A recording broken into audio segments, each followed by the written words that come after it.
Hello friends, नमस्कार। Welcome to my channel Shanti peace of mind. आज हम पाप मोचनी एकादशी के ऊपर चर्चा करते हैं।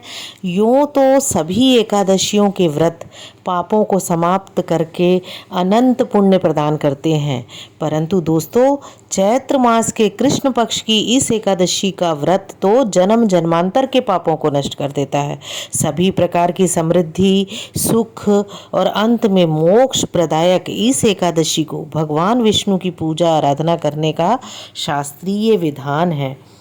अब तक सभी सुनाई हुई कथाओं के लिए भगवान श्री कृष्ण का भांति भांति से साधुवाद करते हुए धर्मराज युधिष्ठिर जी ने कहा कि हे माधव, चैत्र मास के कृष्ण पक्ष की एकादशी के नाम, विधि विधान और महत्व के बारे में बतलाइए, और साथ ही साथ प्रभु यह भी बताइए कि इस दिन किस देवता की और किस प्रकार पूजा की जाती है।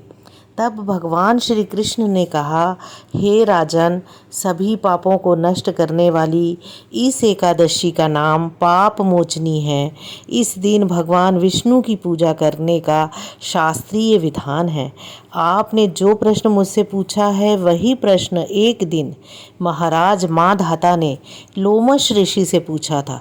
तब लोमश ऋषि ने उन्हें जो कथा सुनाई थी वही मैं तुमसे कहता हूँ। चलिए कथा सुनते हैं। देवताओं के खजांची कुबेर के बाग का नाम चैत्र रथ था। उस बाग में गंधर्वों की कन्याएं किन्नरों के साथ विहार करती थीं। अनेक ऋषि मुनि भी वहां तपस्या करते रहते थे।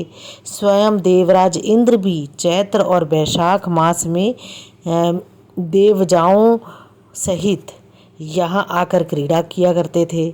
वहीं अपने आश्रम में मेधावी नाम के एक ऋषि भी तपस्या करते थे। वे शिव के परम भक्त थे। एक दिन मंजू घोषा नाम की अप्सरा ने ऋषि को मोहित करने का विचार किया। वह भय के मारे उनके समीप तो नहीं गई, परंतु दूर बैठकर वीणा की मधुर गीत गाने लगी। उसी समय कामदेव भी मेधावी ऋषि को जीतने के लिए वहां आ पहुंचे। उन्होंने उस सुंदर अप्सरा की भौं को धनुष, कटाक्ष को डोरी, नेत्रों को संकेत और कूचों को कुरी बनाकर मंजू घोषा को सेनापति बनाया।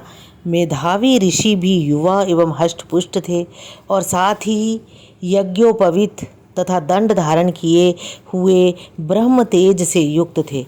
मंजू घोषा ऐसी सुंदर ऋषि को देखकर उनकी सुंदरता पर मुग्ध हो गई और अपने गीत, चूड़ियों और नूपुरों की झनकार तथा नृत्य और हाव भाव दिखाकर मुनि को रिझाने लगी।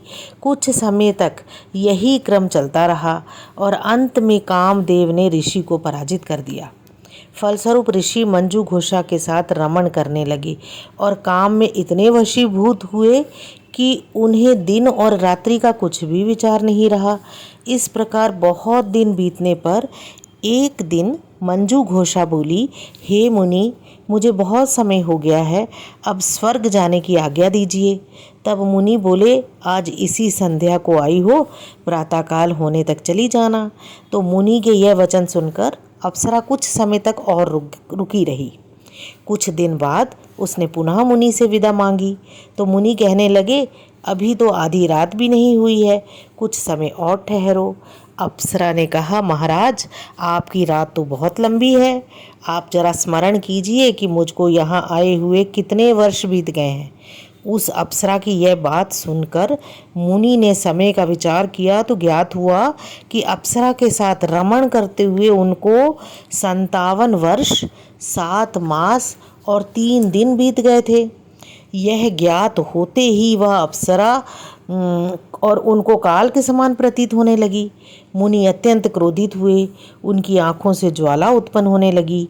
वे बोले, मेरी कठिन परिश्रम से की गई तपस्या को तूने नष्ट कर दिया। तू महापापिनी और दुराचारिणी है, तुझे धिक्कार है, तूने मेरे साथ घात किया है। इसीलिए मैं तुम्हें शाप देता हूँ कि तू पिशाचनी हो जाए। तो मुनि के शाप से मंजू घोषा उसी समय पिशाचनी हो गई। वह भयभीत होकर मुनि से प्रार्थना करने लगी, हे महाराज, इस शाप का किसी प्रकार से निवारण कीजिए। अप्सरा के दीन वचन सुनकर मुनि बोले, अरे दुष्ट, यद्यपि तूने मेरा बहुत अनिष्ट किया है, परंतु फिर भी मैं तुझे शाप से मुक्त होने का उपाय बतलाता हूँ। चैत्र मास के कृष्ण पक्ष की एकादशी का नाम पाप मोचनी है और वह सब प्रकार के पापों को नष्ट करने वाली है। उस व्रत करने से पिशाच योनि से तेरी मुक्ति होगी। ऐसा कहकर मेधावी ऋषि अपने पिता च्यवन ऋषि के आश्रम को चल पड़े। मेधावी को देखकर च्यवन ऋषि कहने लगे, अरे पुत्र, तूने ऐसा क्या अनर्थ किया है जिससे तेरा सारा पुण्य क्षीण हो गया है। तब मेधावी ने कहा, हे पिताजी, मैंने एक अप्सरा के साथ रमण करके घोर पाप किया है। अब आप इस पाप से छूटने का उपाय बतलाइए। तब च्यवन ऋषि बोले, हे पुत्र, चैत्र मास के कृष्ण पक्ष की पाप मोचनी एकादशी का व्रत करने से सब पाप नष्ट हो जाते हैं, इसीलिए तुम उस व्रत को करो। पिता की आज्ञा पाकर मेधावी ऋषि ने विधि पूर्वक इस व्रत को किया, जिससे उनके सब पाप नष्ट हो गए। उधर मंजू घोषा भी व्रत के प्रभाव से पिशाच योनि से मुक्ति पाकर दिव्य रूप धारण करके स्वर्गलोक चली गई। लोमश ऋषि बोले, हे राजन, पाप मोचनी एकादशी के व्रत को करने से सब पाप नष्ट हो जाते हैं। इस कथा को सुनने तथा पढ़ने से 1000 गौदान का फल मिलता है और इस व्रत को करने से ब्रह्म हत्या, गर्भ हत्या, सुरापान, गुरु पत्नी से प्रसंग आदि जैसे पाप भी नष्ट हो जाते हैं और अंत में स्वर्ग की प्राप्ति होती है। जय विष्णु जी। हाँ दोस्तों, अगर अभी तक आपने मेरे चैनल को सब्सक्राइब नहीं किया है तो सब्सक्राइब कीजिए, इसे लाइक कीजिए और दोस्तों में भी शेयर कीजिए ताकि वे भी इसका लाभ उठाएं। आपका जीवन सुखी और समृद्धशाली हो। Thank you.